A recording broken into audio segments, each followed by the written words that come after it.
best people that are at interviewing typically sometimes don't work out in the shop. More so a technician, because they're so used to interviewing, they can nail an interview, make you fall in love with them in that half hour, 45 minutes. And then you get into the real world, you're like, oh, this is a little bit different. In his report last year, it said, if you're going to communicate with him, prepare your case, use as few words as possible, and do not stand within 3 feet of him. One of mine says, do not dream with her or you will lose the day. And that is accurate. I will dream with you all day long and waste the entire day. I had a former Marine that worked here and we drove him crazy. They speak car really good, but they do not speak people really good. That's when people go, can I talk to the technician? Can he just come out here? I'm like, you don't want that. No. Yeah, right. I make people cry. I'm a CSR. I'm the director of first impressions, which means when I answer the phone or you walk in the door, I set the tone immediately.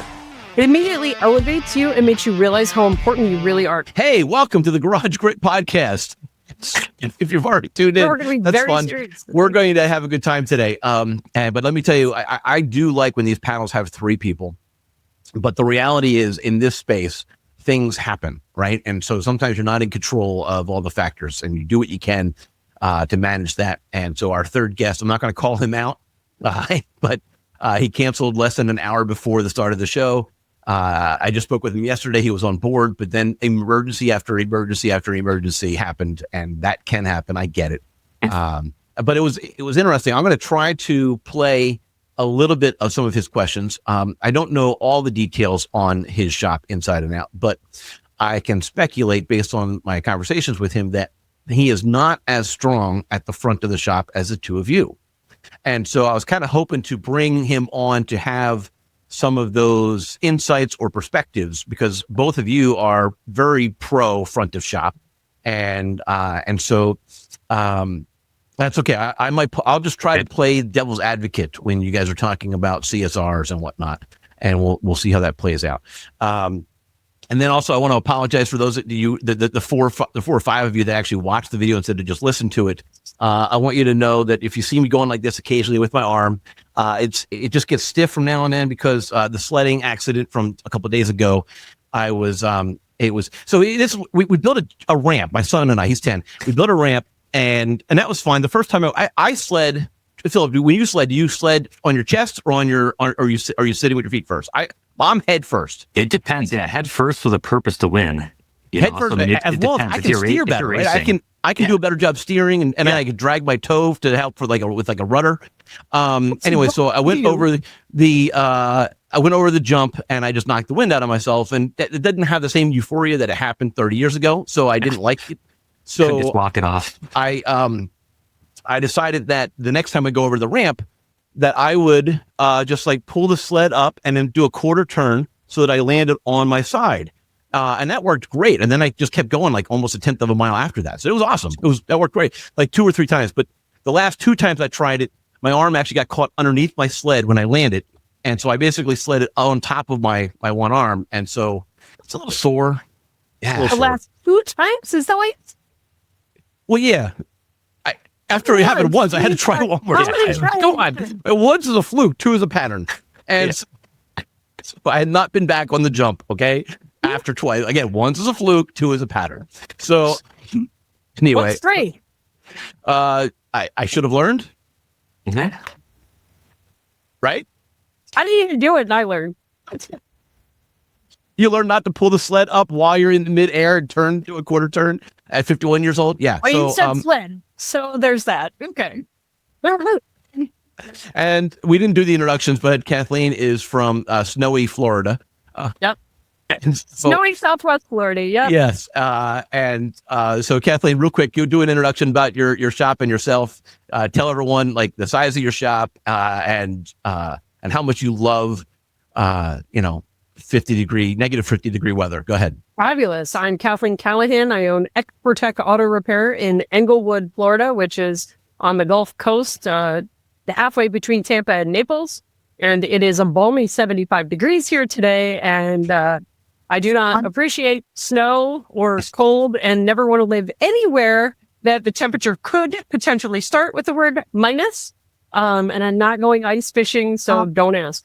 Yes, but here's the thing, right? Yeah, so Oh no! So tell about your shop now. Tell us about this size of your shop. 6 bays, 2 full techs, 1 apprentice, a customer service rep, an advisor, a production manager, and myself. I'm kind of the chaos coordinator, and currently I'm an advisor. I have an advisor that's starting a week from Monday. But that's my previous one retired, and I have a marketing person part-time and stuff like that. Okay. All right. So let's introduce Phillip from where the mosquitoes aren't alive. Oh, that's one of the best things about winter. Yes, exactly. It clears that. No poisonous snakes. They're all in hibernation right now. Awesome. My name's Phillip Corbel. I'm from Fargo, North Dakota. That's where our shop's located. It's a warm 15 degrees, which is a warm up from -20 this weekend. And we've got a 6-bay shop here. 4 full-time technicians, and then we run 3 up front with myself, my brother-in-law as an advisor, and then Andrea as a full-time advisor as well.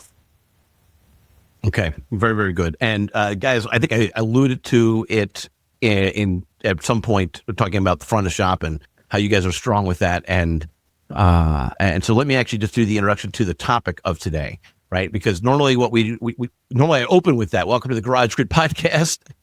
And the Clay doesn't sneak in the live button. But here's the bottom line. We're going to be talking today about the importance of is pouring into, cheesy of a phrase, pouring into the front of your shop, investing in the front of your shop, because you might not have a marketing problem. You might have a marketing problem. You might not have a marketing problem. But the marketing in of itself isn't the solution. Because if great marketers for auto repair shops like AA Shop Marketing, for example, are getting you the phones to ring and your front of shop doesn't know what to do with them, then that's kind of the problem. And we've seen that, and maybe I'll share a couple stories with you later on about that. But that's the conversation today: is the connection between the marketing or the correlation between the marketing and the front of the shop. You can't just have one without the other. If the phones don't ring, it doesn't matter how sweet your CSRs are. And if the phones are ringing and you guys are miserable, in fact, actually, I recently left my mechanic because the front of the shop was just miserable. And, so these things happen and these things can be avoided. And I'll actually feel bad if my old mechanic actually watches this episode at some point. But even worse, if she gets fired, it would be all. But maybe it's best. Maybe she needs a different position. I don't know.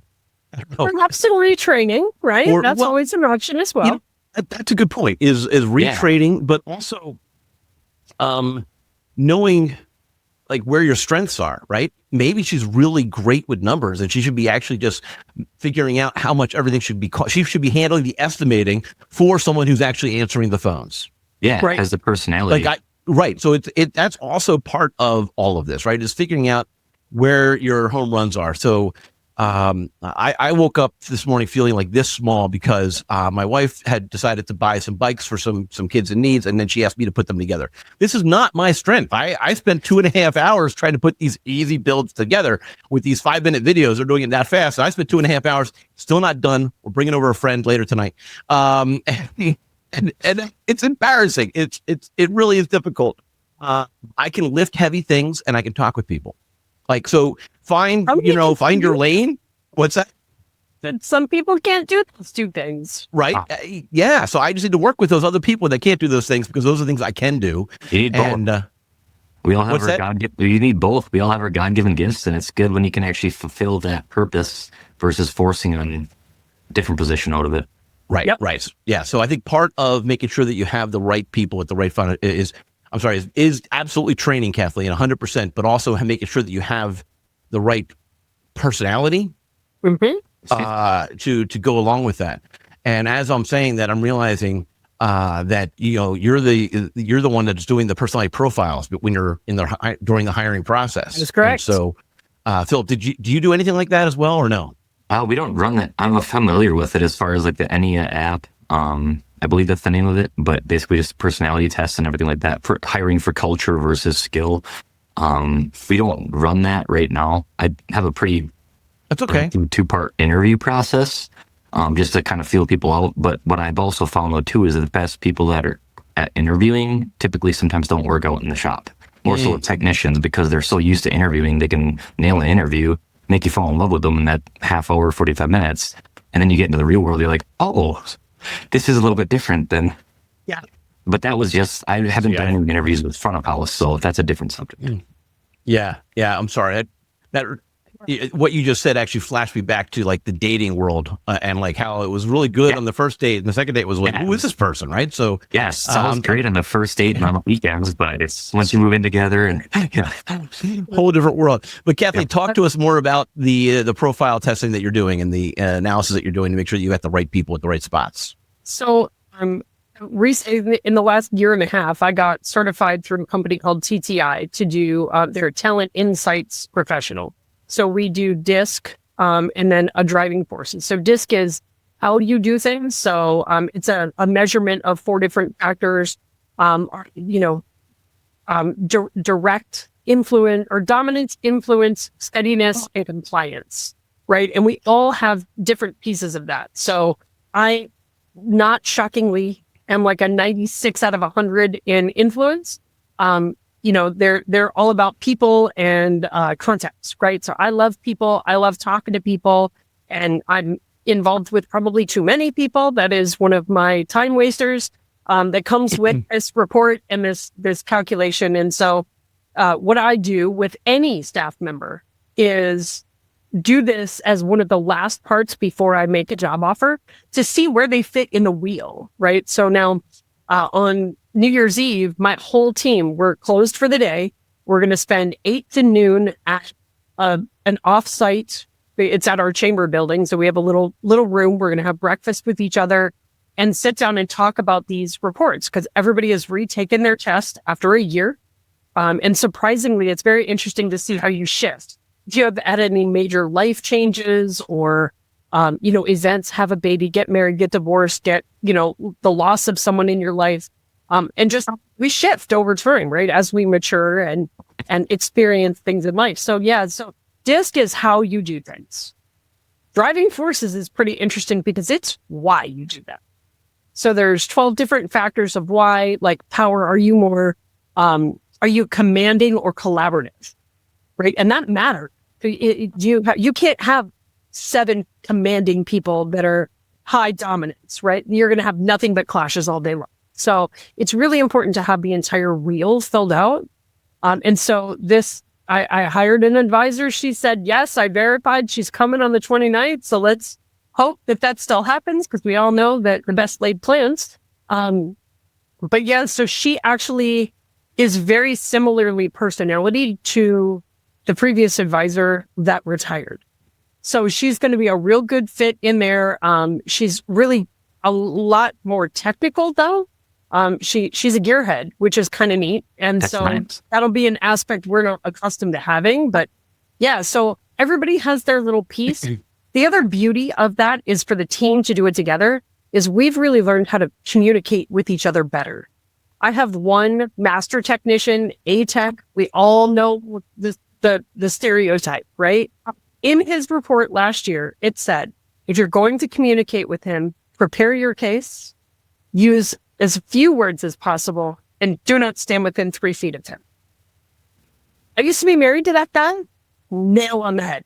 Like, few words, prepare your case, and don't stand close to him. Or just, so, and that came out of this testing that takes you 20 minutes to do, but it gives me an 18-page report. So, all right. So how much time do you take off to you close the shop just for this, or is it like you don't work on Fridays, or what's the setup? No, we did it last year for the first time. New Year's Eve tends to be pretty slow. We usually only worked a half day anyway. So instead of trying to fill the schedule with this or that, and really not being able to accomplish much on New Year's Eve, we decided to take it offsite and use that half day as a learning day and a collaboration for the shop, where however many staff members we have at the time, we buy breakfast from the local coffee shop and sit there and go through everybody's reports. And then we have a team report that will talk about the missing spots and the holes. And so have they taken the test before this day on their own? They have already just taken them within the last 2 weeks. They retook them, including myself, by the way. And I'm sorry. And like, it's like a link on their phone and they just go through the, I send in the link. Well, my assistant sends the link. I don't do that. She's data oriented. So she does all of that. She's putting together a PowerPoint presentation. We're printing all of their reports, and that morning we'll hand them all to them and go through them page by page together and really discuss the nuances and the differences between everybody's personalities and how to and how not to communicate with them. So last year, I'm just wondering what questions have to be asked to determine what my personal space bubble is. Like that's, I don't know where it really determines that, but I will tell you, like, mine doesn't say anything about that. What mine says, because it gives you time wasters too. One of mine says, do not dream with her or you will lose the day. And that is accurate. I will dream with you all day long and waste the entire day. Right. Now, and I have a poor filing system. So it says it was like, you have a poor filing system. And I was like, oh, what are you guilty of? Long lunches. It's like it stabbed you in the eye. It's crazy. All you do is like prioritize statements. What are most like you and what are least like you? And some of them are hard to kind of go, ooh, I don't know which one I like less. And you do that over, I think it's 35 different sets of those. And it comes out crazy accurate. How long does it take to take the test then? Like it's like an hour? Minutes. Only 20 minutes. I can take that test in 20 minutes. 30 minutes. I mean, and where do I go to get this test? You would have to come to me because it's a paid test. There are some free ones online, but they are not as accurate. Not the same. Okay. Yeah. I mean, I've done all the online ones but if I wanted to sign up for my own account, I mean, I don't need to borrow. I mean, thank you. I have your cell phone number. I can add me and maybe my wife. So it would be much less expensive if you come to me and but I will tell you, married couples, it amazingly helps you learn to communicate better. Married couples that you're dating. It's like a love language, but for business. Tired, yeah. Except you can apply it across the board, right? So it's really a neat tool that 5 years ago, I would have thought, does this matter? But, as our younger generations are coming into this industry and any industry, it really does make a difference because I have a 21-year-old apprentice. We can't speak to him and expect the same kind of thing out of him that I expect out of my 56-year-old veteran technician, right? No longer I remember the days I've owned the shop last Friday, 22 years. Back in the day, people were money motivated or recognition dependent. Period. A, B. It's not like that anymore. Now it's appreciation and their purpose. Yeah, right. They want to know that you're involved in something bigger. Like I do a lot of charitable work, right? And all of those little nuances matter. They want a great collaborative working place. Not all places do they want that. But in my environment, the people that I attract that work for me want collaboration, harmony. They want a nice working environment. They want to go home happy most of the time, right? Like, I mean, and that's the collaborative environment that I foster here. Doing that testing definitely helps with that. A former Marine would not survive here. I know that because I've done it. I had a former Marine that worked here and we drove him crazy. Okay. And so he had great tech. And we're a great shop, but we were not a good fit. We didn't speak the same language. We didn't operate the same way. And now he works at a shop that has a much more like cut and dry set of boundaries, SOPs. This is what we do. It's very regimented and they're all super happy. So. Okay. All right. Now, you mentioned something that you said about the new person coming on and how she's a little bit of a gearhead. And I think I've heard a lot of people say this, but I wonder how often it's actually overlooked, and that's why it's said often enough, or maybe it's not said often enough. Your front of shop doesn't need to be an automobile expert. It doesn't need to be a car expert. They need to have a higher level of emotional intelligence, a higher level of social intelligence. Yep. You can teach cars a lot easier. You can still teach people to somebody, but it's easier to teach car than it is to teach people. I don't know. I mean, willingness. You've got to be willing. You can. Well, I mean, especially if that's like your forced for performance-based pay plan. You can force I'll give you a natural. It's going to come off as fake. I'll give you a realistic example. And I'll tie it into my own humiliating story from earlier. If I spent 3 or 4 hours a day, all right, learning how to build and assemble bicycles, eventually I would be able to pull one out of the box and do it. Yeah. I would not be able to do it in the 5-minute videos that those YouTubers were doing it, because that is their personal gift. But I can elevate my game beyond what it currently is with training and willingness. Yeah, so you can train someone to be more people oriented. You can teach them, but it's going to be a larger battle than it would be if they have a higher baseline to start. You also have to want it in your heart, in my opinion. Still not. That's where I was saying, you can train sales, but it's a fake sales pitch. Get them to say yes 5 times, then ask for the sale. That's okay, but you're just selling people. You're not actually building a relationship. Just like you left your last mechanic. I wouldn't even call that selling people. I would call that duping people. But I understand what you're. Yeah, right. Tomato, tomato. Yeah. Okay. And now. All right. Yeah, but he's right. Absolutely. I think that I would rather hire someone who is a bartender or a cashier that gets along really well, that doesn't know how to spell the word carburetor. And that's I can me. teach that person. That's CARB, right? Yeah, something like that. Period. But I can teach that person to be successful in this building. I cannot teach somebody who knows car really well how to talk to people. No. Okay. I would agree with that. I find the technicians that want to retire do not make great advisors. They're over technical sometimes. They're over explanation. Yeah, they speak car really good, but they do not speak people really good, and you can't learn that language. I found that with myself. What do you do what do you do for a level A technician who's with a failing back? He's in his late 50s or early 60s, or maybe he's shop foreman. Otherwise, there's the inspector industry. That's what a lot of these inspectors that work for the extended warranty companies are doing. They couldn't make it as they probably could make it as a tech, but a lot of them, they'll go as the inspector industry. So if you're calling an internal failure on a motor, these inspectors that come out typically were inspectors at one time, or technicians at one time, excuse me. Yep, agree. That's what they do, or they go into parts, or maybe if you have an estimator position, or I have a production manager is what I call her. She's in charge of parts, in and out, estimating, DVI, she does all of her digital vehicle, workflow, all of that. She's a production manager. She does not like people. She will right now, no advisor. Guess who's the advisor? This girl. And I'm not bad at it, but I'm not great at it anymore. But she will and wrap it in a beautiful box for me to pick up the phone. That's what she makes sure that the shop flow keeps going. Right. And so, but if she has to pick up the phone and call a customer, she is really mad at me. She'll do it, but that's not what I hired her for. So. Yeah, I can appreciate that. We have coders and technicians not mechanics, but programmers, right? On our side that, and people sometimes say, well, can I talk to him directly, or can I talk to her directly? And no, because part of the employment contract. But part of the employment agreement that we have is that they won't have to talk to customers. And so I talk with the engineer. No. That's when people go, can I talk to the technician? Can he just come out here? I'm like, you don't want that. No. Yeah, right. They make people cry. I mean, if you really want that, I'll send him out, but he won't be nice.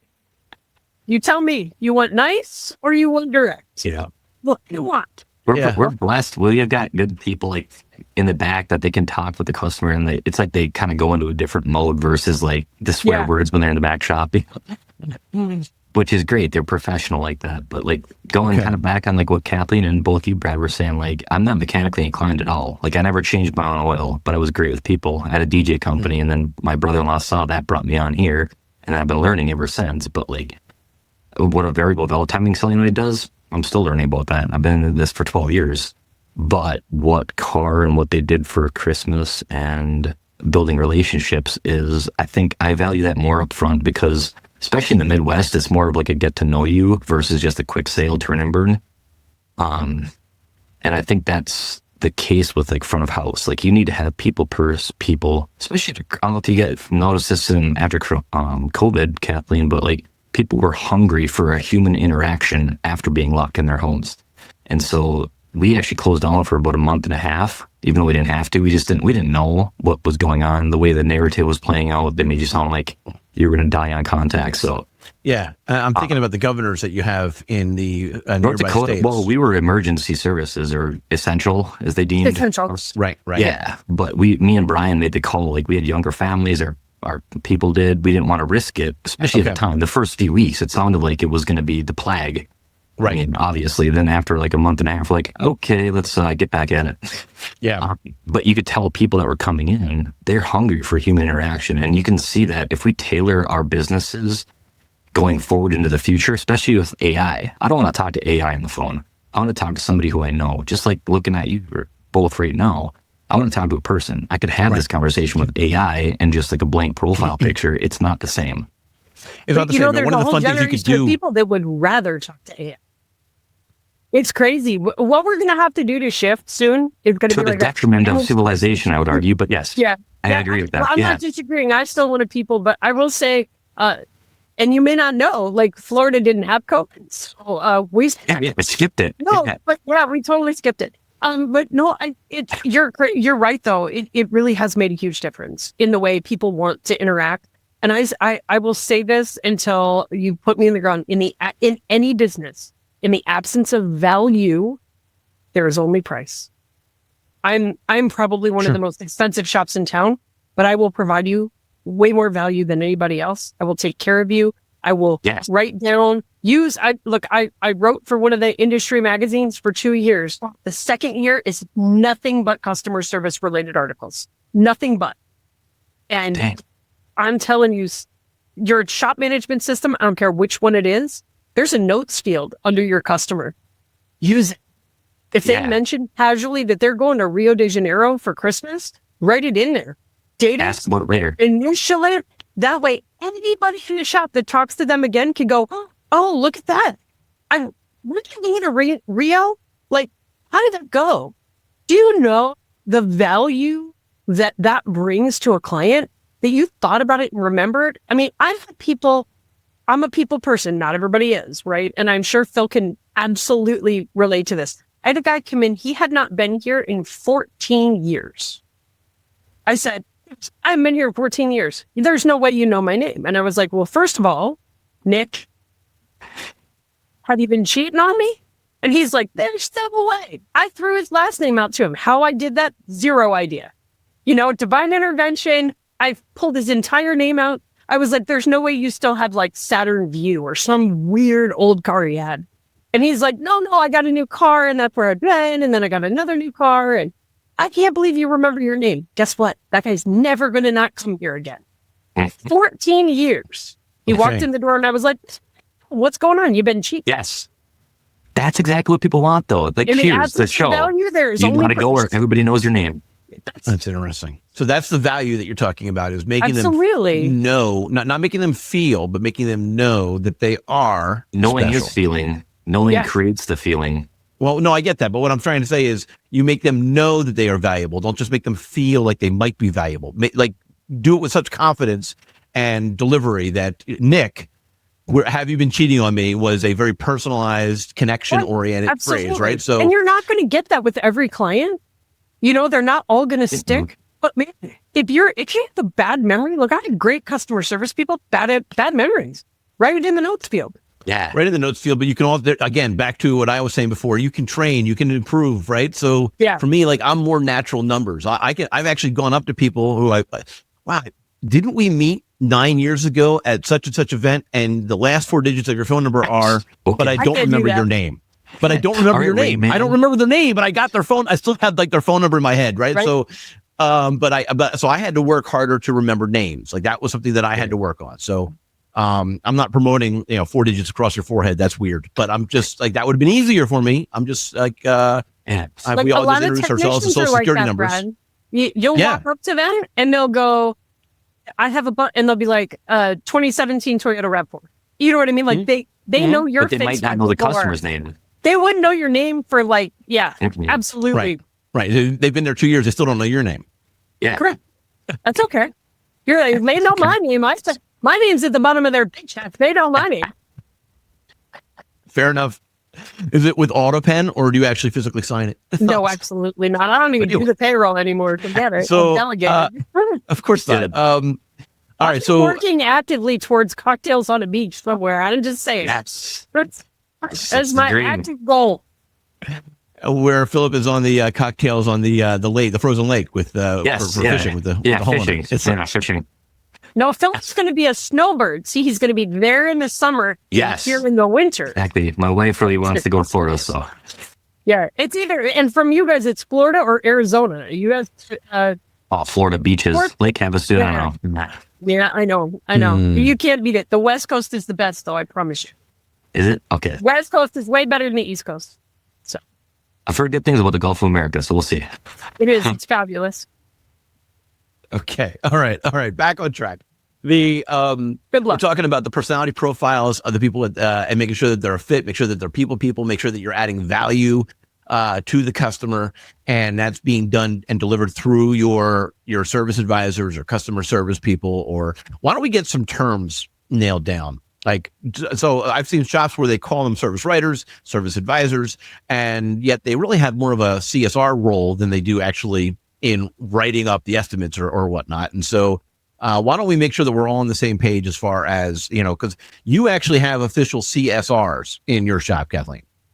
I have what you would call a CSR. If you want me to be creative and share that title, she is the director of first impressions. That's awesome. Funny.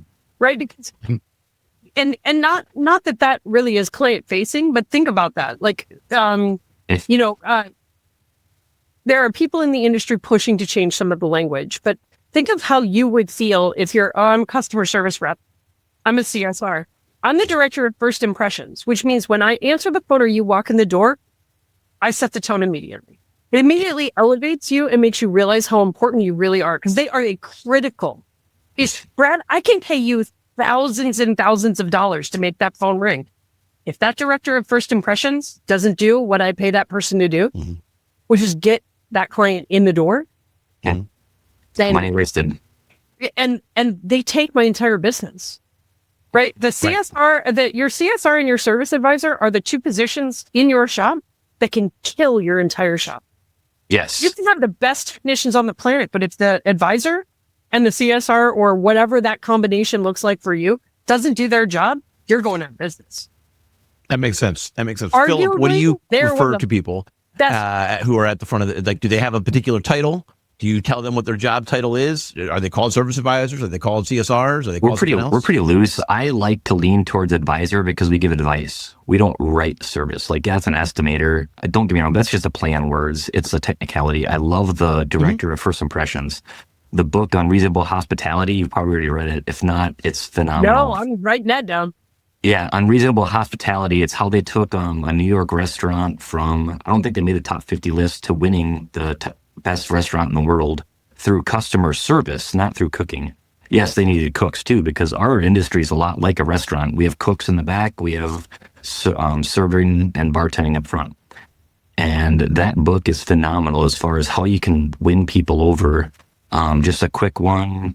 I think a family they missed their flight or something with a storm for a beach vacation. They came into the restaurant and actually put sand on the floor so that way they could recreate their beach vacation. And that's how they were able to recreate like an experience that people, it's literally, they won the best restaurant in the world one year because of this strategy.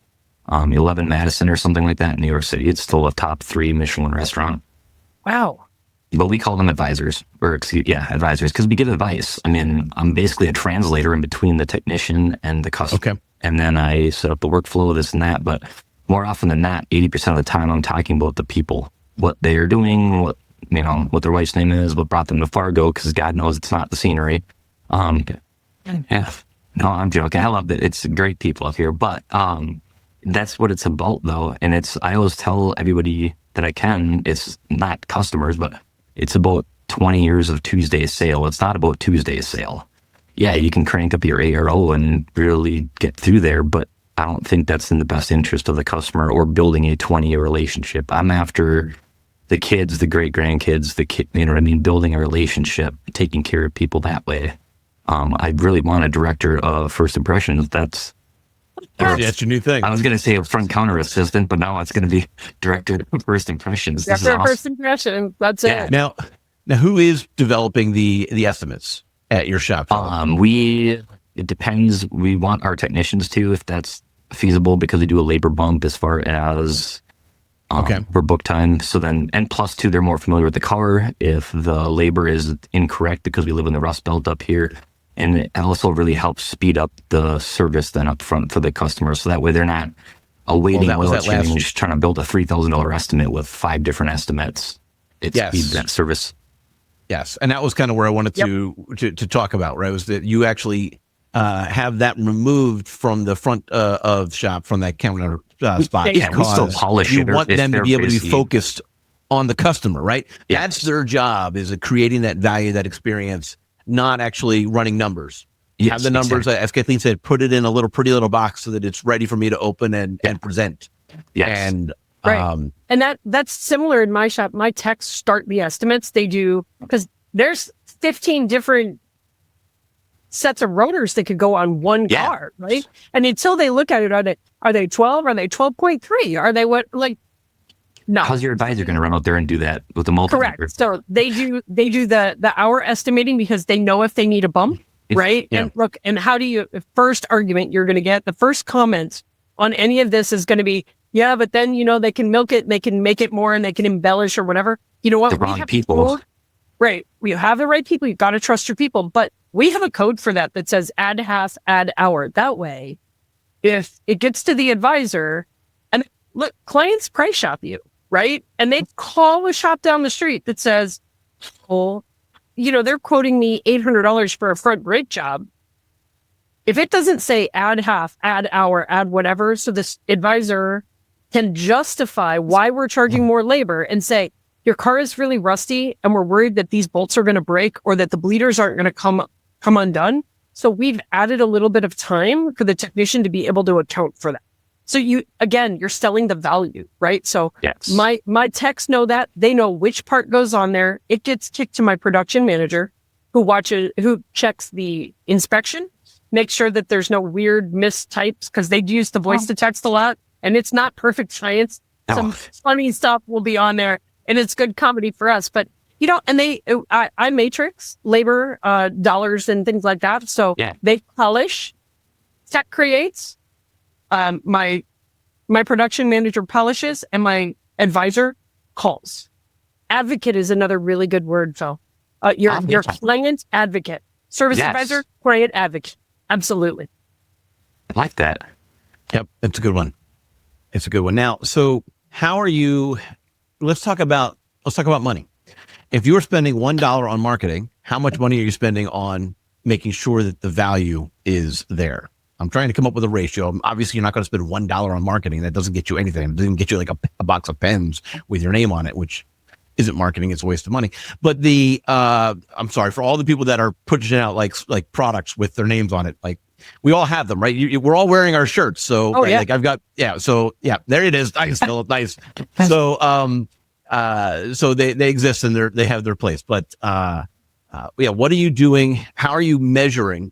It's the end of the year. That's what I want to say. It's the end of the year. We're about to talk about planning and budgeting for 2026. What does your budgeting process look like? I'm going to spend X on marketing, so I'm going to spend Y on front of house. I'm going to spend Y on doing these activities to improve. Or are we just talking about salary for the director of first impressions? This question was not planned, and there's a lot of guidelines to that, and it's I know a huge. Well, one thing's marketing. One thing's like how many people should you have on payroll to account for how many sales you're doing, and then another one is what's your ROI on spend dollars. This is why I'm not a fan of billboards, is because it's like unless you have a specific number, you can't measure it exactly. I'm a big fan of mailers, good website. I mean, we've used Octorocket, which has been a godsend. But you're only as good as the tools that you're using. So like if you're not like labeling the source in your point of sale system, that Octorocket can pull that data and populate a pretty little dashboard. It's not easy. And then two, once you get that data, what are you doing with it? Like we've increased marketing, our phone call answer rate has dropped. So then two, what am I going to do with that data? Am I going to step it up and be phone more often? Am I going to have first impressions? You know what I mean? We actually dialed back our mailing campaign to save $5,000 a month in marketing because too, we need to catch up, take care of what we have. And then that way too, it'll help the overhead, bring that down. And it also depends on what you're paying on rent for your location, what you should be spending on marketing, in my opinion, from what I've been coached. Okay. All right. I guess, let's take payroll out of it for a second. I mean, if you don't have somebody who's filling that role of director of first impressions, then you do need to put payroll into it. But let's say you already have that person. I guess what I'm asking is, if you increase your marketing spend, should you also increase your training spend on that front of house person? So I know I've shared with you before, I have a company that I use that every single week, my advisor, my production manager, and my director of first impressions have a coach with a company, and they speak to their coach every single week.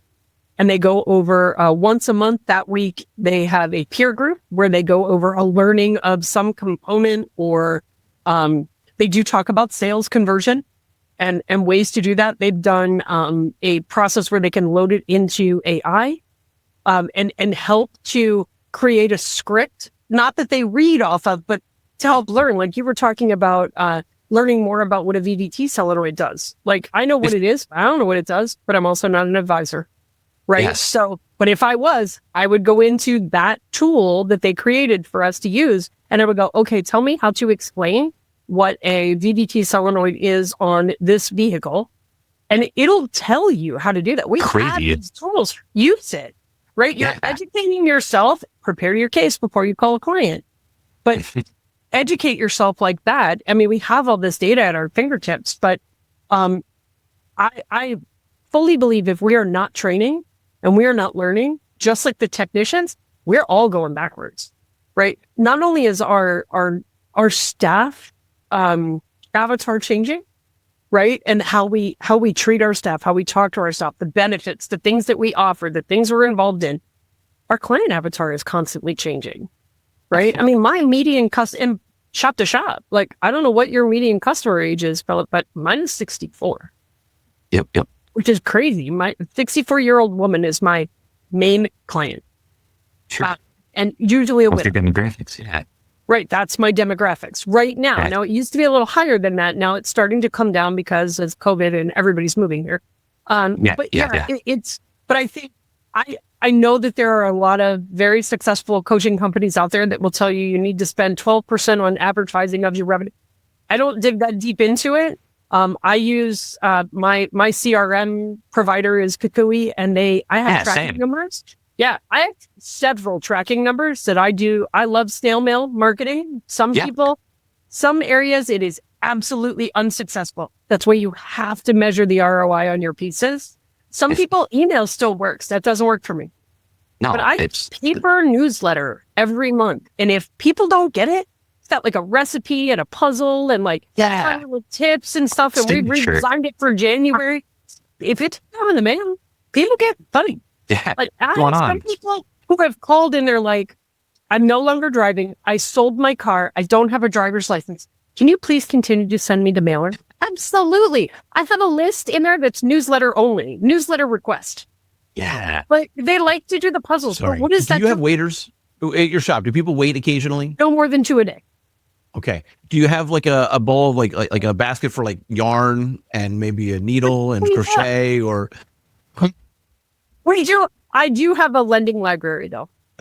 Okay. I have a bookshelf we built that's beautiful that matches like all of our other stuff in there. And that really helped us a lot through COVID. I will tell you that our library's all closed. And so people would come to us, get books. And then when they were returning other books, we would say, just leave them in a bag there. We'll glove up and we sanitize them all, let them sit for a couple of days, put them back in the bookshelf.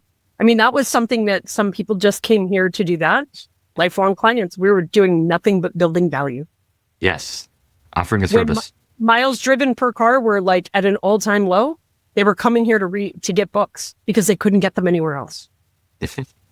But so, yes, we have our lending library. We have an actual physical newspaper that people love to read. I let the subscription lapse because it's like 8 pages now, who reads the paper? But where's your newspaper? I was like, you know what? They're okay. But yeah, it's all about. I'm overwhelmed. I'm not 64 or a woman, so I can't relate. But I'm overwhelmed with some of these little things that you're doing for your customers that are working for your customers. Yes, and we give a gift. Every client that comes in the door gets a gift in their car. And you talk about the tchotchkes. Look, I have the best pen in the market. I'm the best pen in the industry. I assure you. Look, it's a twist, so it doesn't come open. It's got its little nub. Stylist. Well, wait for it. It's got a highlighter in it. No. So I'm just telling you, I see these. I know I just blew your mind. They're under $2 a piece, right? So my daughter does all of our marketing. Every month we change our gift. This month it's a pink little tranny pocket calendar with our logo on the front. As soon as our director of first impressions is checking a vehicle in, taking the four corners where they park the car, she puts whatever the gift is for the month in the cup holder. Sometimes it's a cookie, nothing chocolate because hello, Florida. But look, North Dakota, you guys could use chocolate. You could do whatever you want. Right? I can't use candy because in 30 minutes it melts. Okay. No matter what it is. But we do something that adds a little bit of a personal touch, right? Depending on the month. July is huge. We give away sunglasses, black, basic. That's smart. Like this month, the calendars, it's a play on, it's coming up in the first of the year. It's smart. We have Spice Rub. January's is going to be these cute little mint containers. Okay, nice. It's an advertising budget, right? It's got the mint containers have our logo or our logo and our phone number on them. Yep. They're white with a pink imprint because that's my logo color, right? Sometimes things are pink with white or black with white or pink or whatever. It's always branded, but it's always something useful and something that they will touch again. Yes. Month over month, year over year, or something helpful, right? Useful is the key, right? You don't want to, if you're going to do the pens, you want to make sure that they have a creative edge to them so that they actually have value.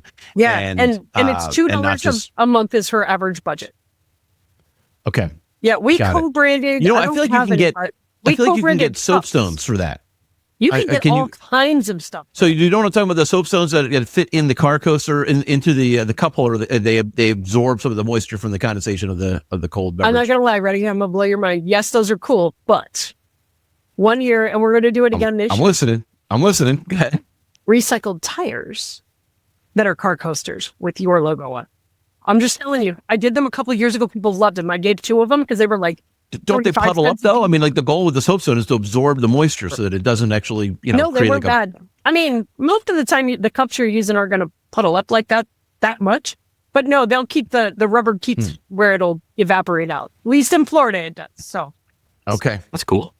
But I thought recycled tires, that's cool. Let's do that. Yeah. And they worked really well. I was worried about that too. I was like, is that going to get gross? Nope. Mine are still not gross. Okay. So the Spice Rub is everybody's favorite. Doesn't have anything to do with cars, right? I don't care about that. Spice Rub every year. When's the Spice Rub coming back? You're finding ways to connect with them outside of the car. And so what other things can we be doing to add that value? Right. And also humanize your staff. Humanize your staff. Social media. I do the print newsletter, right? But humanize your staff. And when you're doing marketing and you're doing mailers, use pictures of your staff. It works so much better. Photos. Well, and that applies to social media in such a crazy way. People know it's a stock photo. Yeah, it's crazy that people use them. Honestly, like stock photos, like you see it on websites and mailers. I'll tell you why they use them. I tell you, it's because they have a marketing company that is not getting actual assets from the shop. Right. Like hire a local photographer and spend $300 to $500. You don't have to do that. You've got these iPhones or Android phones. Just snap. Some people don't want to do that. What was that first phone you said? Yeah. What? iPhone or Android. Android works really good too. So just yes, both of them work just fine. They do. Either platform. Just go you're out there right, and though. snap. You could use your cell phone and take beautiful pictures of your building, your techs checking battery, your techs changing oil. Fill in air in tires. I want to change what you just said. I want to change one thing that you just said real quick. I want to jump in. You use the adjective or the adverb, the beautiful. You can take beautiful pictures, right? So beautiful pictures. So the adjective of beautiful. Don't worry about beautiful. Worry about authentic. True. Authentic. And like people aren't looking for that polish because that's when they actually it actually feels stock. And so don't overthink it. Just Snap. After you've done this multiple times, eventually you'll be able to do it more efficiently and absolutely take a little bit higher quality of photos. I'm not trying to put the local photographers out of business. You want to do that occasionally, that's perfectly fine, right? But by all means, absolutely. It's a scenario where you just want it to be you and take pictures of you. And if you're front of shop, right? If that director of first impressions isn't doing some sort of, I don't know, at least monthly, maybe weekly video of what's going on. So Kathleen, I've got an idea for you real quick. And I have not looked at your Facebook page recently, or maybe it was 2 months ago that I looked at it. I'm trying to remember what I saw, and I'm wondering if I saw a video of the director of first impressions presenting. Here is the tchotchke of the month. Here is the calendar of the month. Here is the pen of the month. Probably January not, but we should. It's a welcome to month of Spice Rub, right? It's a great video. I love that. And now they look at me. I'm writing that down right now. Video. Okay. This is a 2026 marketing plan. I'm happy to help. But my point is, we want to make it so that you're having that relationship on an ongoing basis with your customers, with these connections that you're having. So it's not like they have to get on and say, we have a special offer on brake repair, $25 off this week. So please come in and schedule an appointment. Like, nobody talks like that unless you're AI. So don't talk like that. So it's just be you. Just pretend the camera's not even on and you're talking to somebody right there about the weather. Or giveaway. I don't care, right? It's we have, so I was talking, who was I talking to the other day? They were saying, because we're kicking around the idea of a future topic being how to not shop culture, but how to adjust shop culture to attract new talent, new technicians, to make you a magnet for new technicians, so you don't have to fight as hard on Indeed. So let's not talk about shop culture in general. Let's talk specifically what ways you can, ratchet it up so that you can attract talent. And by and large, I hear people say, don't work Saturdays, have air conditioning. Now they're below, that's what I'm calling. They don't say that up north, do they, Phillip? No. So it's summer times. Right. Okay. Not so much right now. We just keep the doors open. Right. Exactly. So, but I think there is more to that, right? Now, so I was talking to a shop in Florida, Kathleen, and they play music throughout the shop. I mean, I kind of have this vision of these guys just dancing while they're working. And like, if that ever were to happen, even for like a quick 1-2 step, I want a video of that, because that would be great. That would social media. I would get hung up by my toenails. No way. Well, they do it, but I'm not capturing that. No. No. Okay. No more dancing. No, I don't know. No dancing. Yeah, they maybe make sure that their faces aren't in the picture. I don't know. Maybe perhaps. But that's a totally different discussion. That's not going on Facebook. If you know what I'm saying. So, well, I threatened to have a live cam out there though, because some of the days is ridiculous. So see, but that's just it, right? Is the customers want to know that your employees are loving life while working there, because then they want to be, for the same reason you mentioned earlier about the employees want to be a part of something bigger than them. Yeah. Customers kind of feel the same way. If you are one of the companies that are doing these things for the people that are working on their car, then you need to be sharing that in some fashion. You need to be sharing that jubilee in some fashion.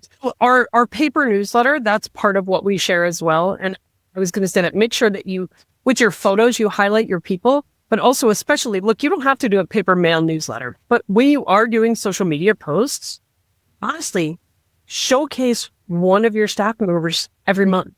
Better if you do it every week, but something personal. So my oldest daughter works for me. She is in charge of all of the marketing, all of this stuff she has taken over, right? And she's 24 today. Mm-hmm. And so she's 24. And so she has a better handle on what people are looking for. So she wrote out a thing and a bunch of questions and asked every team member for a bio.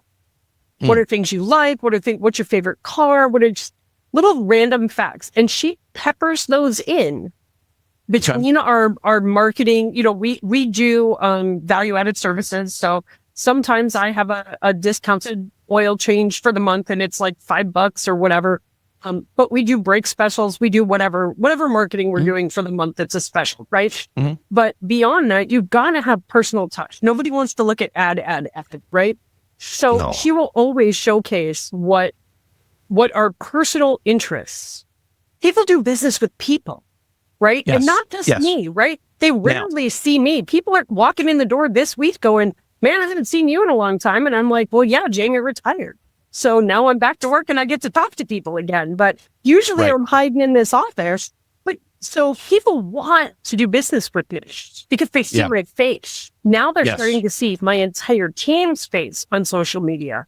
And they walk in the door and they're like, oh, look, it's Paige. Paige, I remember you. That's my other daughter. She is my director of first impression. She's 20. And they're like, oh my gosh, I remember when you were a baby. And, but so in our newsletter this month for January that's coming, Paige is featured in there and she, her tip of the month or whatever. And when she's not working, this is what she enjoys doing. Mm-hmm. And there's a little picture of her. We had headshots done and there's a little bubble. It's really cute. And then we have tech tip of the month. And so this is what we're going to do every month. One of my staff members, they only have to each do one a quarter, right? So we only need 4 tips from them for the entire year.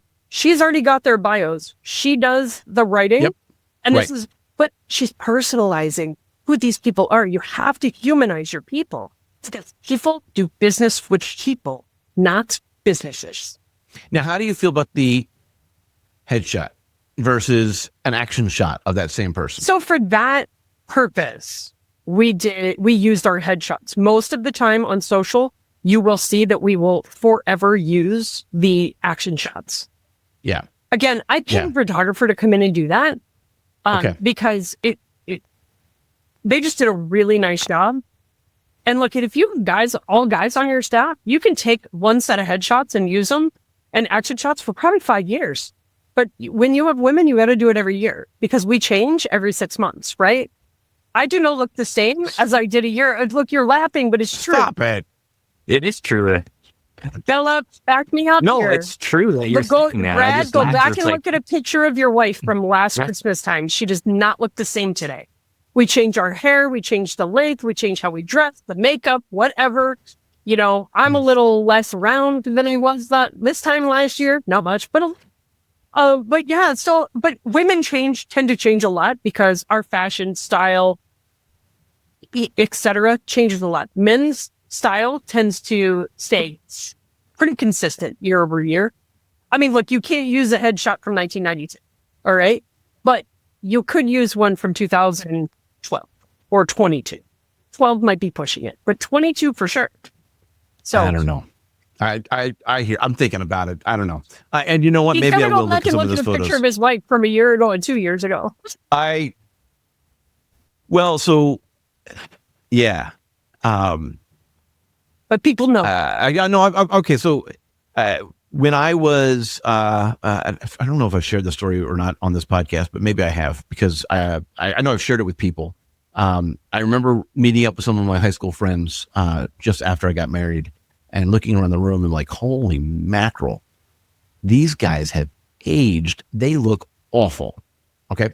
And so, I mean, I looked at least 15, 20 years younger. Beautiful hair. Yeah, right. I mean, my goodness. Yeah, right. So anyway, and then our son was born and then he didn't sleep for the first 4 years. Really? And I looked in the mirror and I realized I almost caught up to them. Like it had nothing to do with the actual age of the person that had how many kids and their life experiences.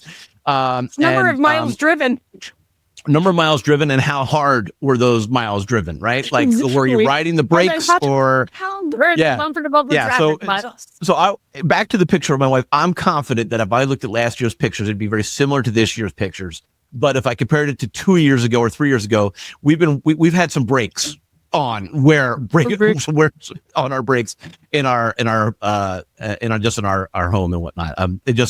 Not to share too much personal information, but we had a house fire like 2 years ago, right? So like a lot of little things like that actually have kind of like, so she's probably aged a little bit, but she was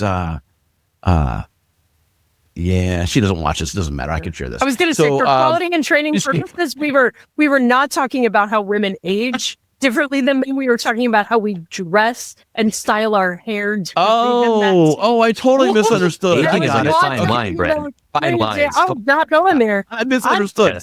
Brad, okay, I am in the doghouse prevention business, not in the doghouse creation business, sir. I did say that to a customer yesterday. I said, look, I don't know what you want to say to your wife when you go home, and I would just not say anything, but I'm in the doghouse prevention business. If your doghouse is really nice and you like to go there, perhaps you say something. Right? Like, I would not fight this fight if I was you. It was a push-start Jeep, and the battery had died after sitting for 9 days. I suspect they hit the button and left it ignition on and left for 9 days because the battery's fine. Right. And so we were like, he's like, oh, I think I know what happened. Because, the radio was on when we got out of the car. And I was like, he's like, but I wasn't driving. And I was like, I suggest you don't say anything. What do I know? But again, doghouse prevention. I am the doghouse prevention department. Feel free to use that. I like it. Maybe I will. But yeah. Yeah. Well, I don't know. Again, back with the age. I'll go back with the age thing real quick, though. She made a comment. I'll go there. It's not my doghouse is nice, maybe, but I'll go there. She was saying that my wife was saying about she wants to do this and this, like this special wrinkle cream and this special this and that. And I'm like, listen. She showed a picture of the before and after the one product, and I was just like, if you look like that person doesn't look real to me, you look real to me. And if you actually looked like you were 20, I'd be freaked out because technically I could have a daughter that would be younger, that'd be older than you. And so that's not, I don't like that either. Right. And so, that's a good answer, by the way. From a woman perspective, that's a great answer, sir. I'm telling you, my doghouse has 2 floors. It's fully carpeted. I see that. Windows. But okay, let's get back on topic a little bit. But do you have, again, I tell everyone, don't prepare for these. So you might not have these numbers off the top of your head that I'm about to ask. All right. And if you don't, that's okay. Just go with your gut on where you're at. If you had to guess your ratio of training your front of shop to the marketing spend, what is it? A 1-to-1? Is it a $1 marketing, $2 front of shop? Is it a $1 front of shop, $3 marketing? If you had to guess, I know. I did not ask. I told you both. You don't have to prepare. You just have to show up. And now everyone's going to be on the future panels. Like, I have to prepare. You called me out. So, like, what are your gut? My gut says 1-to-1 for me. It's close. I might spend a little bit more in marketing and advertising, but I think it's going to be pretty clse. Now, both of you after this panel are probably going to go look at those numbers and look at your. Everybody listening budget. Too, like, right? And that's the question is, a 1-to-1 doesn't make me feel bad because it works. Well, my point is that it needs to be close. My point is that you need to be, if you look at it and you see a gross difference, then that actually might be a red flag, right? Back to some of the things that Phillip was saying about the reports, like there are certain, something is going on here, right? And so let's go find that out. So Phil, what about you? Do you have a gut feel of your investment in making sure that you're putting in the right people, the training of the right people in the front of the house versus the marketing spend? To be totally honest, it's 0-to-1 for what we're spending. We don't really train the front of the house. I mean, that's my fault as an owner. But we have a very seasoned, Andrea's has 20 plus years experience. I think 15 plus at the dealership level. Brian's got that as well. So there's a lot of natural talent that you've come into play with. And that gives you, so you know that it was important and you invested in making sure that you had the right talent in the front. That's fine. Do you think now that after this conversation, you might actually look at making sure that those skills are polished from time to time through Kathleen's disc training? I wanted to actually talk about is it TTI? And I'll reach out to Kathleen to actually kind of see what we can do as far as that. I'm more so focused on the capacity of people, though, too, with skill levels. So however many customers per day we're hoping for, I would divide that by a advisor. So if phone call answer rate's like 55%, I would either employ AI answering machine or get a first impression specialist to work There you go. on set, just to be like an apprentice service advisor, just to help out with the phone calls, the people walking in front of the door. They call it like a front counter assistant, basically just like a meter and greeter or the first impression director, just so that way we can actually handle that influx of customer count, but you can't just throw money at a car count problem and then make up for phones not getting answered or scheduling 3 weeks out and then the schedule's empty that day of. Right. And so that plays into that. I would, instead of the training, that's part of it. And it depends on the person's level too. You can't train body language or you can't train somebody to care about people. You can manipulate their paychecks through it, like performance-based pay plan.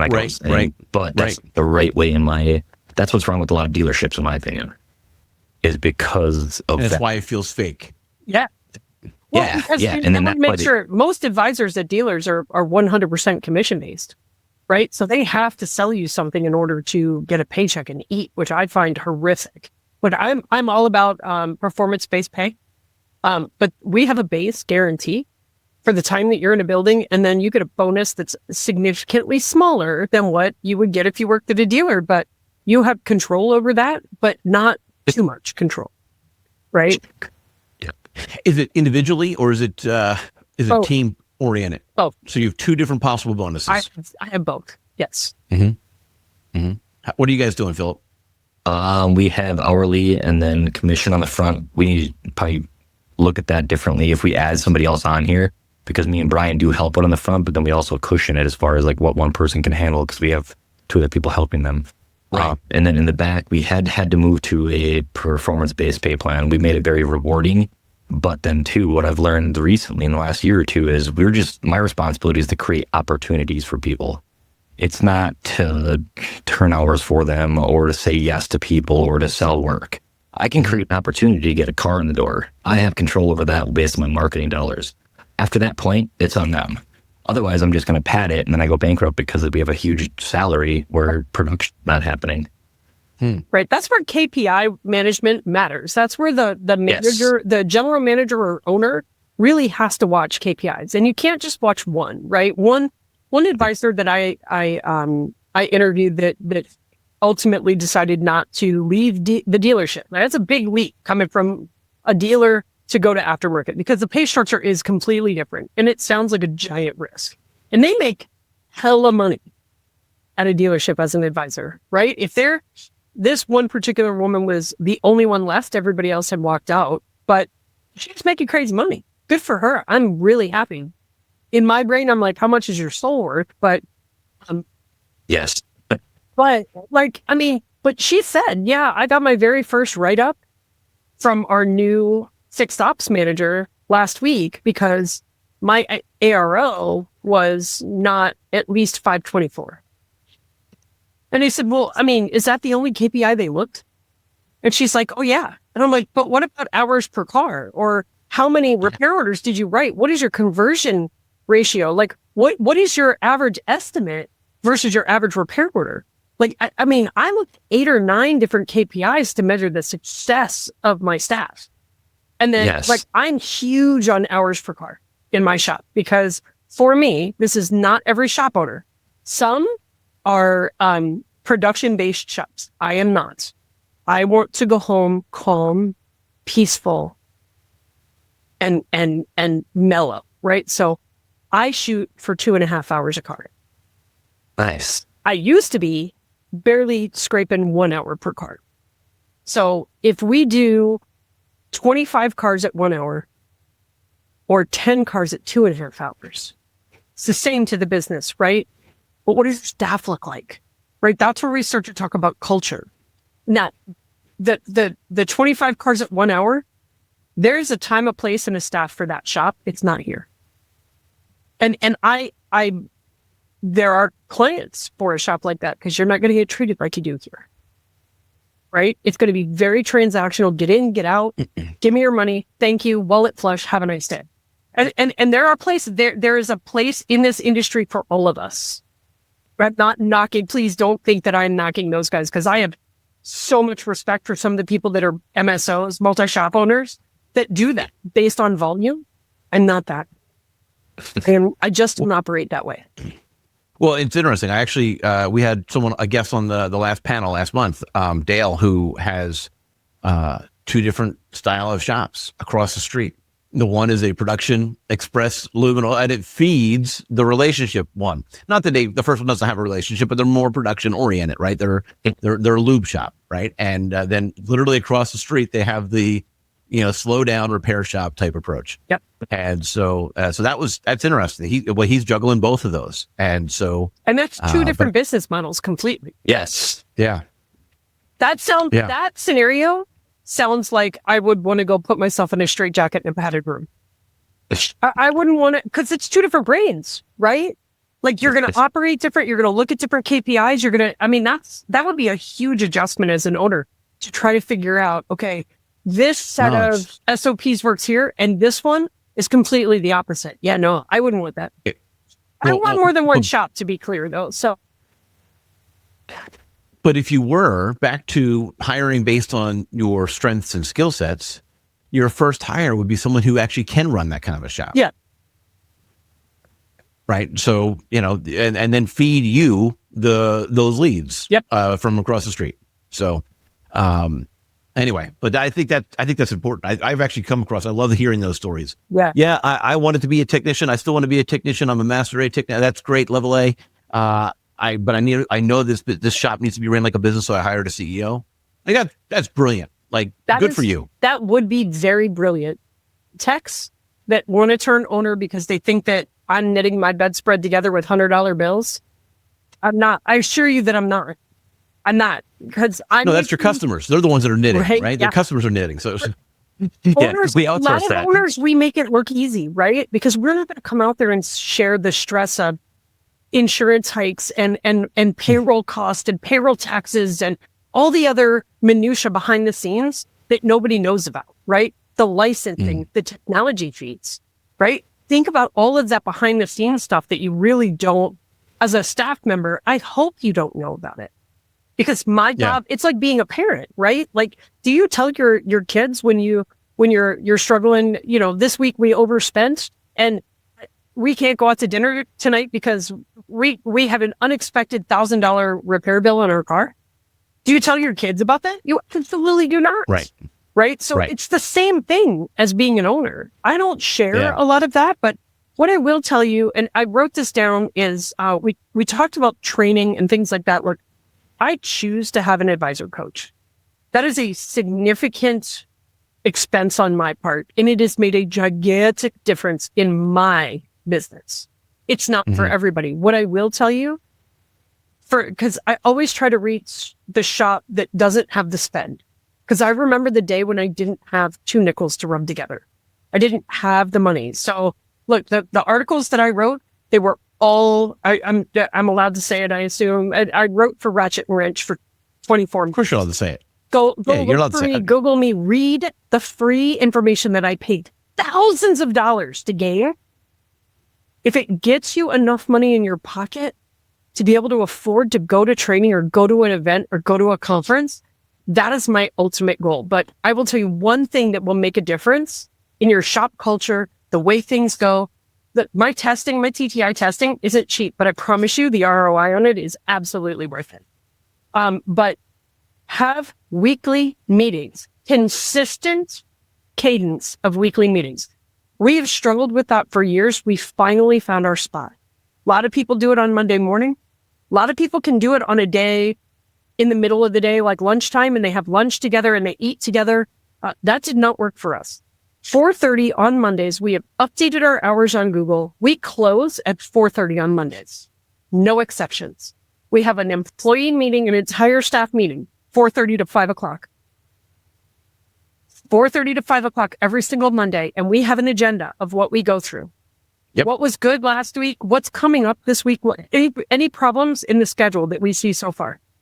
Do we have anything that was hanging over? Is anything broken? Dear God, I ask that every week. And sometimes they say, oh yeah, I forgot to tell you, this thing's been broken for 2 weeks. What? It's an air conditioning machine. It's June. Come on. But you have to ask the question. No, they're down in Florida. They don't even care about air conditioning. They have outdoor bays and everything. I do not have an air-conditioned shop, by the way. So no, I meant like your actual recharge. No, I know, AC. but I don't have an AC shop. My guys don't want an AC shop, which is ridiculous. I offered to do it a couple of years ago, but no, I keep 10 134 cylinders in stock 12 months a year. Absolutely. Yes. My parts guy knows, do not let me go below 10. Or no, not below 6. So I will order at least 4 or more at a time, depending on how much they'll do. But we use that AC machine all year long.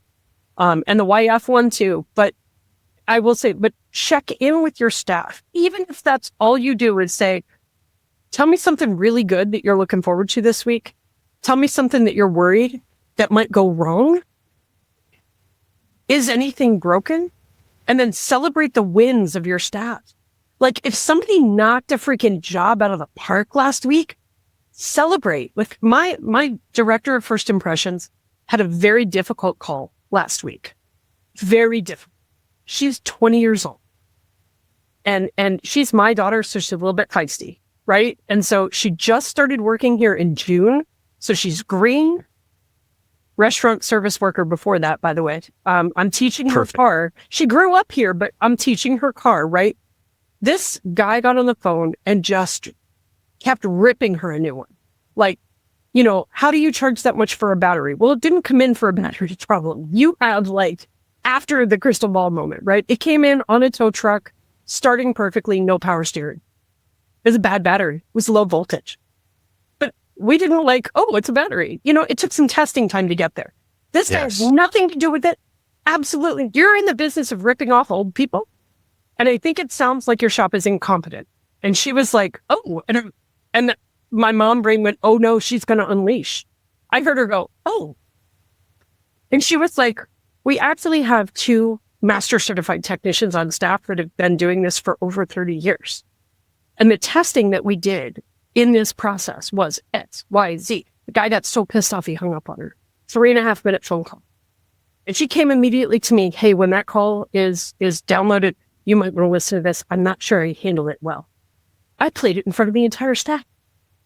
I never would have made it past minute 2. I would have been like, back up. No way. It's like, but you've got to celebrate the wins.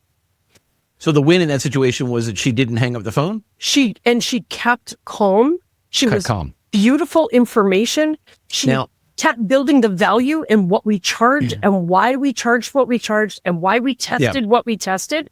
Mm-hmm. And knowing this guy did not have a dog in the fight, right? He said he was this woman's nephew, but he wasn't. So, I mean, but I immediately called the customer, spoke to her husband, said, please come down. Let's talk about this. You've been a client of mine for a long time. I don't want you to be unhappy. Like wait a minute. The person who was yelling was... He claimed to be her nephew, but didn't know her last name. Were they related? Come on. So she was complaining to a neighbor, and that neighbor called pretending to be the nephew. Got it. Correct. Okay. And now, yelled at a 20-year-old kid. What is your shop? What's that? And yelled at a 20-year-old kid. Right. Like, really? What is your like, what is is it a stand-up desk? Are they sitting down? What is a stand-up desk? And that's pretty common. Phillip, you got a stand-up desk as well? Yep. So I find that interesting because I know from doing a lot of phone work that you can hear body language. All right. And so,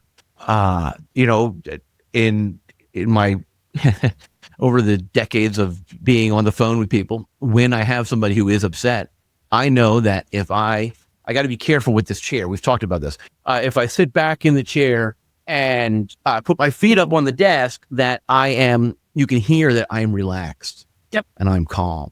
And it's easier to actually do those voice inflections when you actually have that correct body language. And I was just wondering how that might play out in a shop where you've got a stand-up setup. Oh, she has a chair, though. Yeah, we have both. The front counter is like a stand-up. So they can sit down and position their body language so that they can sound more relaxed. And sometimes you got to be careful too. You got to be paying attention to that other person because you could just piss them off that if you're too calm. Yeah. If you're too calm, right? It could be. There's a fine line. Passive aggressive. There's a fine line between flippant and calm. Right. No urgency. It's not that cold outside. Come on. Yeah. So let's bypass that heater core. Only still the pain stops, right? Okay. So have you actually, I'm curious, do they teach that with the front of house training when it comes to phone work? Are they telling them about, they are. Body language, how to keep, how to build value.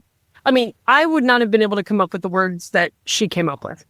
And I know that if she sent the call recording, or actually she called the advisor coach and said, hey, I just had this phone call. Here's the phone number it came from. You may want to listen to this call. Because they review their phone calls before their meetings every week so that they can go, this is what you did well, and this is what you can improve on.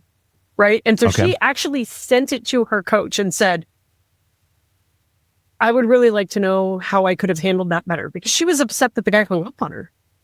And I was like, you handled that way better than anybody else in this building. That can make it. Right. You could argue logic.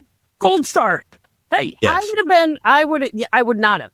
I'm also a lot emotionally closer to it, right? Like, don't try to tell my staff that they're incompetent. And P.S., when I heard her go, oh, like, that's her dad that they're talking about. She's like, oh, well, my lead technician is her dad, which is my former. Yeah, no, I caught that. Not my husband, former husband. Everybody knows this is kind of an out there thing. This is the 3-foot guy. The 3-foot guy? The guy that needs to be you need to be 3 feet away. When you, Yes, I used to be married to him. Yes. But she like immediately was like, wait a minute, like, we're very proud of our technicians here and they're very thorough. And she was like, oh, well, incompetent. She was so mad. Yeah. But she really kept it chill. But that is from the advisor coaching. So it wasn't he's been doing this longer than you've been alive, boy. Yeah, exactly. I probably would have. My Irish, my red. Look, I earned this red. I may dye it in, but that last name is the one I've had my whole life. My hair goes on fire, and it's like, Incredible Hulk. Like, no, But she did. She calm. Calm and respectable, and that training. That's where it came from. But I will tell you, but outside of that, without that spend, I will tell you the value in meeting with your team regularly to sit and talk about, are you having communication issues? Are any of your SOPs broken? Because they evolve. If you printed them a year ago, they may have evolved since then. And so is something not working? We found that we had an old description. We have a code in our computer, CB, for check brakes, right? If somebody comes in and goes, yeah, I feel like you need to check my brakes, the description that prints on the client's was outdated. It was for probably a pre-2000s car, right? Like it said something about inspecting brake drums, and we don't do that anymore, right? And so it was like, hey, one of my staff members noticed that. That's something none of us bother to look at. I went back and updated so many of our descriptions in our SMS. And that came out of a regular cadence where people feel comfortable sharing and telling you, look, if nobody tells you you have a tail, you may never know. Right? I encourage people to call my shop and test. Call my shop at 2:00 on a Friday afternoon. Everybody do this. Have someone else call your shop at 2:00 in the afternoon and say, my brakes are grinding. I have a 2021 Toyota Camry. There is not a shop in the country that can't get pads and rotors for a 2021 Toyota Camry. Like that. If they say, I can book you in next week, you have a front of the house problem. They're saying no. So just to be clear, in that story, they're not. Kathleen's not inviting you to call her shop at 2:00. Call your shop from an unknown number if you want. And say, better show up with call your one camera right now. If the answer, call 1-800. Answer is not bring it now. Yeah. You have a front of the house training. Yeah. So I like that a lot. So, so a couple of different things here. If you're not recording phone calls at your shop, you're kind of missing the boat as far as being able to know whether or not one of your KPIs is actually working, right? So, all right, number two, if you are, if you need to find common problems for the types of cards that you're working with that it can be solved that afternoon, and then occasionally call from an unknown number, and test them out. And maybe hide your voice so that it doesn't sound like you. That's why I have a friend do it.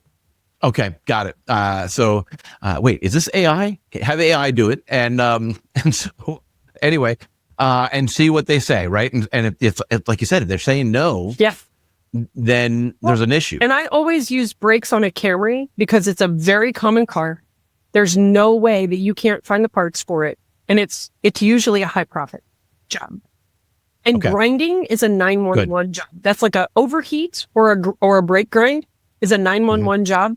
And if it's a Friday afternoon, 2:00, you have plenty of time if you close at 5 to get that job done, out the door, and cashed out, right? If you don't say yes, they're calling the next person in the listing. They're not going to wait till next week, right? That's a 911 phone call. They want it done now. So make it a 911 phone call that you're testing with to see if your staff needs further training. This is not fire somebody. This is, hey, why are you saying no to business? Because I have found that my technicians will go to my front office and go, yeah, don't take anything in after 3:00 in the afternoon. It's or Friday. We're too busy. And it's like, a lot of technicians also get in that mentality. To pay your payroll. Well, I mean, a lot of techs will get in the mentality that every car has to be finished and picked up by 5:00 every day. We can't have any hangers on. And that's simply not true, right? So you have to fix that mentality sometimes in your building. And it'll get away from you where you don't even notice. So and sometimes too, like the capacity of the back will play into how you're answering that phone, the confidence in the back to get that work done. So that's why it's a good team effort. How you're having team meetings. Yep. That we can talk about that. I mean, like front of the house, back of the house too. Look, when I first became an advisor, I didn't know that you couldn't schedule. You had 3 technicians at the 3 full technicians at the time. I didn't realize I couldn't schedule 8 brake jobs in one day. And expand other work and expect it all to get done. I'm like, oh, it's just a brake job. No, it's like you've got to be able to think, right? So, and that's where those meetings will help go, okay, so we're a little too heavy on brake work, but if you balance the brake and the AC, we can do one in the air and one on the ground, right? Like, so they educate each other, but it takes time and it takes a regular rhythm to do it. With that phone call, I also encourage you to have your friends drive by that don't go to your shop every day and look at the outside of your shop. We're eyeball blind. And if there's trash or the trees need to be trimmed or something like that, you won't see it, but they will. That plays into before marketing. To tell you, yep, that's for marketing. If I drive up and your shop looks dirty, I'm not walking in, right? And then if I do walk in and your couch or your chairs look like I'm going to ruin my clothes, I'm never coming back and I'm never going to tell you. So it matters. All of those little things matter. I would get that stuff done and a nice website before talking about marketing. Yeah, because don't narrow anything. Yeah. No, that's just it. Because otherwise, you're just wasting money. Like if you don't have like some of the basics down, you're never going to overcome those other objections, like you just said. Yeah. I could spend $100,000 a month in marketing, but if there's no place to sit or it just looks like a dungeon, it's not. They'll come in once. It's the second visit that wins the customer. And a lot of us don't measure the second visit. I do. I have customer groups where I can pull reporting by that. And so it's in most shop managements do. If you utilize the things that you have, you can pull reports. But the initial phone call is, came in from mailer XYZ because I can measure that through the phone number, right? But they're not going to keep that mailer. They're going to have my business card and my invoice now. They're going to call my main phone number. And so how do you measure the second and third and fourth visit? You're not going to attribute that back to what I spent with you, Brad, although you should. I track that lifetime. If I get a new client, especially new client acquisition, because that's the most expensive dollar you'll spend in marketing, especially new client acquisition, I want the longevity of the customer over for me, I measure 2 years because we're very seasonal. And sometimes they don't come back for health reasons or, whatever happens up north, right? So we measure 24 months, but I want to track that long-term investment in ROI. Rather than just that one-shot deal. Because that mailer may have a slow burn to it, and I want to see if it does. So, and you can't always do that with the tracking phone numbers. You have to be creative. That's a very valid statement because, one of the things that Google's looking at is how consistent your phone number is across all the different platforms. Right. So I love tracking numbers, but you can't necessarily have 15 different tracking numbers across your digital marketing because Google's going to take that as you're not as credible. And so the other reality is, you talked about a business card. Well, that is, or a phone number that maybe they've stored in their phone, maybe not. That might be applicable to a 64-year-old, but most people are, sadly, they're skipping that step. They're just doing a quick Google search for your name and using the Google profile and tapping the dial. Yes. And so, Phillip, you mentioned about the front of your shop, the front of your website. I'm going to add the front of your Google business profile. Exactly. Fresh stuff regularly, like have it there and make it look clean and make it look right. Pictures need to look like the actual building they're driving up to, not the one that it was 15 years ago. Yes. I have a fabulous mural on the front of my building that I forgot to update my Google profile on. So it looks like it's, I'm an auto care center, so I'm branded like that. I'm pro imaged. And so it looks, but not anymore. It doesn't. It's got like big mural car parts on it. But I want to say we talked about that. We did. That was, okay. So that was one of the things I pointed out. Napa colors and stuff, but you're right. That Brad found it. He was like, hey, your website shows this cool mural. Is that real? And it was like, yeah, because Google doesn't have that. No. Immediately, it was the first thing I did was go update that. Yeah, I totally forgot about it. Yep, I totally forgot about it. Yeah, no, Google Business Profile, and you need to be touching those photos, adding those photos at least on a monthly basis. I prefer more often, but I'll give it to you on a monthly basis. It's never a set and forget. Like I'll actually say that with the front of the house, as well as with any kind of marketing, nothing is set and forget anymore. You need to constantly be feeding it and adjusting it, or it goes anemic and goes, it gets stale. So that's I kind of want to brainstorm with you guys, and I don't know where it would go, but I know that we've been on this podcast for a while already, but I'm just curious, like, is this another topic of maybe another panel where we just get together and brainstorm on how we can add value, different out of the box ideas of how we can add value to the customers? Is that a panel, this conversation? Is that like a 6-person panel conversation? So that it's not really a conversation. Until I'm blue in the face, though. I think, it's a passion. That's the mural. Oh, it's not going to focus. Oh, that's awesome, though. You can see the piston. There's pistons and gears and chains, and the guy did a nice job. I'll never do another corrugated. It is loud, like your logo. It's very loud. Yeah, it's very loud, like a logo. Yes. It's an elementary school across the street, though. So the kids think it's cool and they like to look at it. Love it. Yeah. Okay. Let's be honest. I think it's cool. So that's all that matters. But I will tell you, I have that blue awning on the front. Think about the things that you do. Try to think through them, because we had that beautiful mural. Nobody could find our front door anymore. I had to call a sign guy really quick because the mural blended the door. He painted over the door. And it was like, I called the sign guy. I'm like, Dave, you got to help me. I need it fast. And he put that blue awning out there that says entrance in the big white letters. I'm in the middle of it. That's hilarious. See, now I want to keep playing off of that. I want to do maybe an AI type graphic update where you're standing in front of your building, but it looks like you're painted over.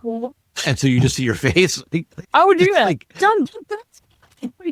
That sounds like a pretty funny thing, right? So I like it. You find our people. Good luck. But anyway, we're small though. I like it. Yeah.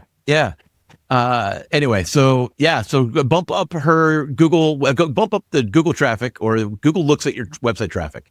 And if you're more popular, then they give you more cred. And so everyone go out and look at Expert Tech Auto Repairs website. It'll boost it. It's a brand new website, right? Is that what you said? We just did a lot of updates on it. Good. And so, by doing that, you'll go check out her and compare it to the Google Business Profile, Expert Tech in Florida. And of course, visit Phillip's website. Of course, why not? Bump up the number of volume of websites visits. So that'll always help. Okay, so that's a possible panel idea. What other panel ideas should we consider in 2026? What topics would you like to hear from other shop owners?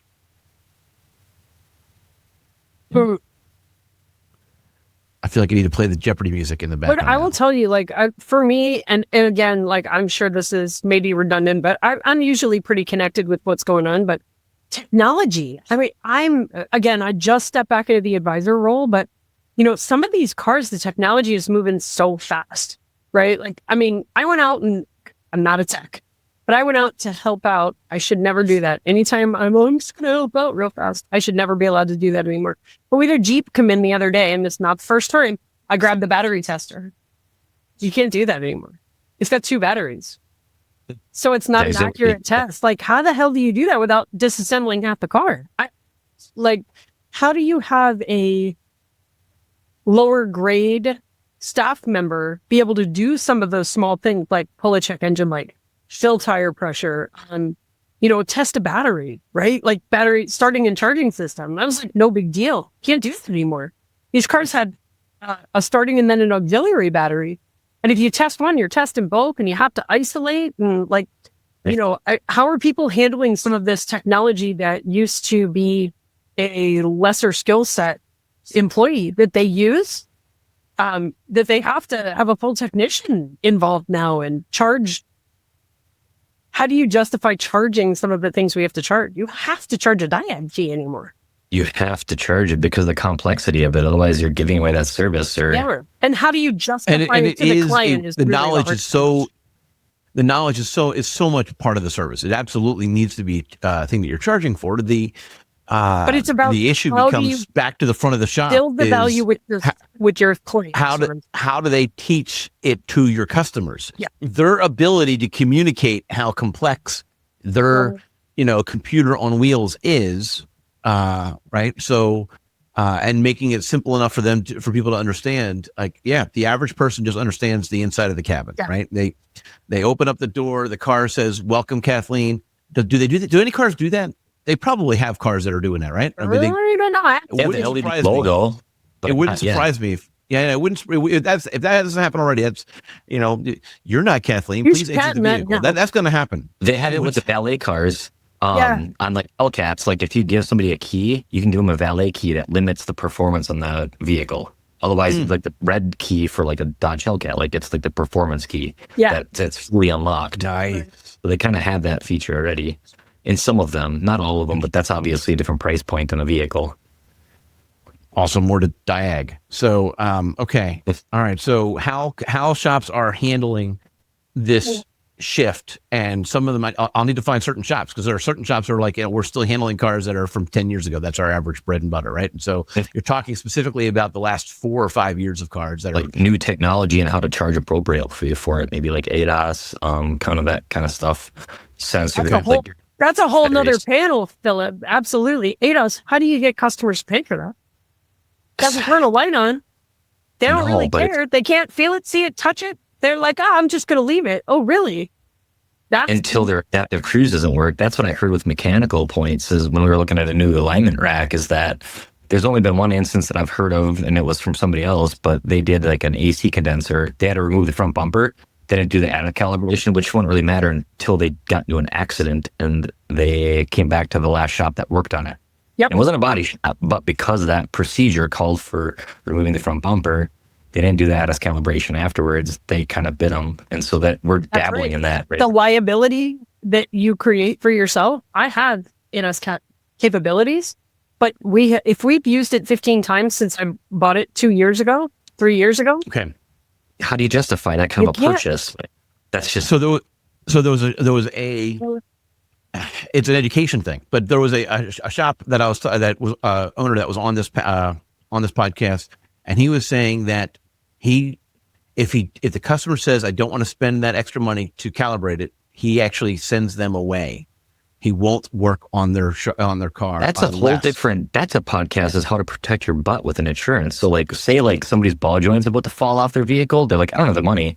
Like legally, if I document it, I've heard that that's actually worse, because now you're acknowledging it versus like a waiver. So back to this other guy, right? That was from Michigan. He was telling us about how he just turns the work down.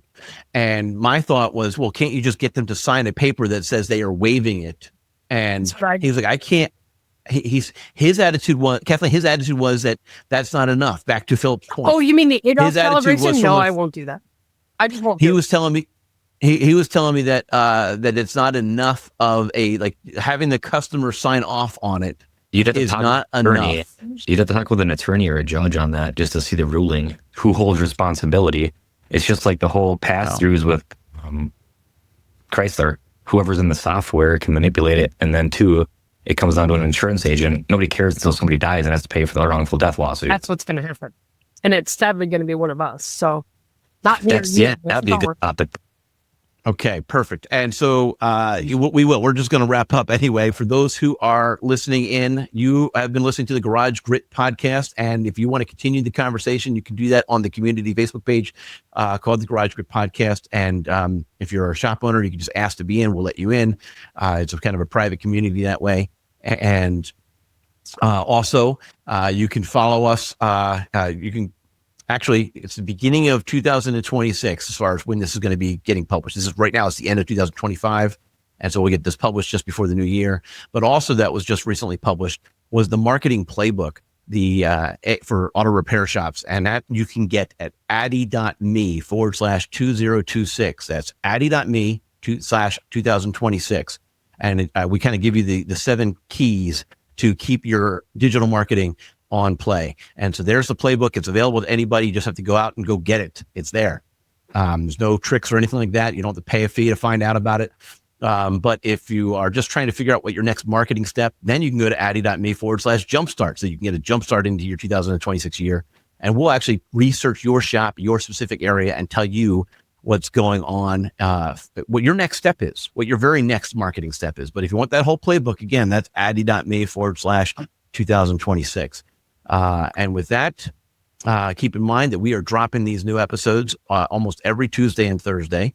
I say almost because this year Christmas is going to be on a Thursday. We will not be dropping an episode on Christmas Day. No, not happening. And we're not dropping it on New Year's Day either. So anyway, Tuesdays and Thursdays, check out new episodes. If you're not getting notified, then you've messed up. You actually have not hit that notification bell. So fix that. And I'm kind of tired. I'm going to be done talking here at this point. Are you good with that, Phillip? We ready to go back to work? I need a quick bathroom break here. Okay. All right. Then cheers and Happy New Year and Merry Christmas to everybody. Merry Christmas. We'll talk again soon. Thanks for having me on as always. Take care. Merry Christmas.